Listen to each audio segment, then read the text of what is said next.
Jesus once told a story that still hits home for people everywhere. It's about family, mistakes, and the kind of love that never gives up. It's called The Prodigal Son. There was a man who had two sons. One day, the younger son came to his father and said, "I want my share of the inheritance now." It was bold, even hurtful. Asking for an inheritance before your father has passed is like saying, "I don't want to wait for you. I want my life on my terms." Surprisingly, the father didn't argue. He divided what he had between his two sons. The younger son packed his bags and left home. He traveled far away, chasing adventure, wealth, and freedom. At first, life was exciting. He spent money fast, surrounded by people who only stuck around while the good times lasted. But soon, the money ran out. And with it, so did the friends. To make things worse, a famine hit the land.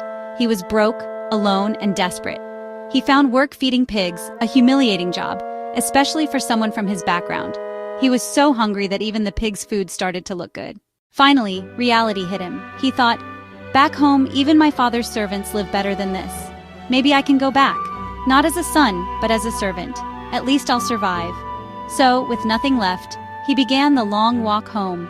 Step by step, rehearsing the words he would say, "Father, I've sinned against heaven and against you. I'm no longer worthy to be your son."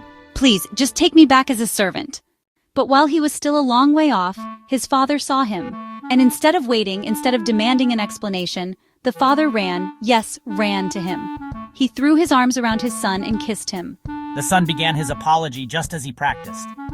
"Father, I've sinned against heaven and against you. I'm no longer worthy to be your son. Please, just take me back as a servant." But the father interrupted. He wasn't interested in excuses or deals. He called out, "Quick, bring the best robe, put a ring on his finger, sandals on his feet. Let's celebrate. My son was lost and now he's found." And the house filled with music, laughter, and joy. Meanwhile, the older brother was outside. He'd been working hard in the fields.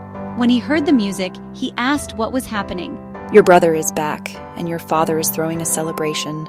Instead of joy, anger boiled up. He refused to go inside.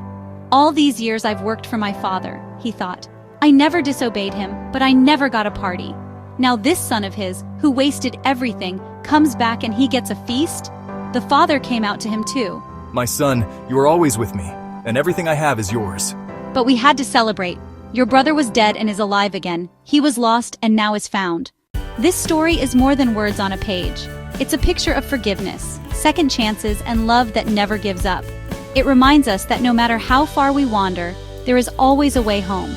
And sometimes it also challenges us to forgive, even when it's hard. The prodigal son shows us that God's love isn't earned. It's given, freely, fully, always. If this story touched your heart, share it with someone who might need the reminder today that grace is real and coming home is always possible.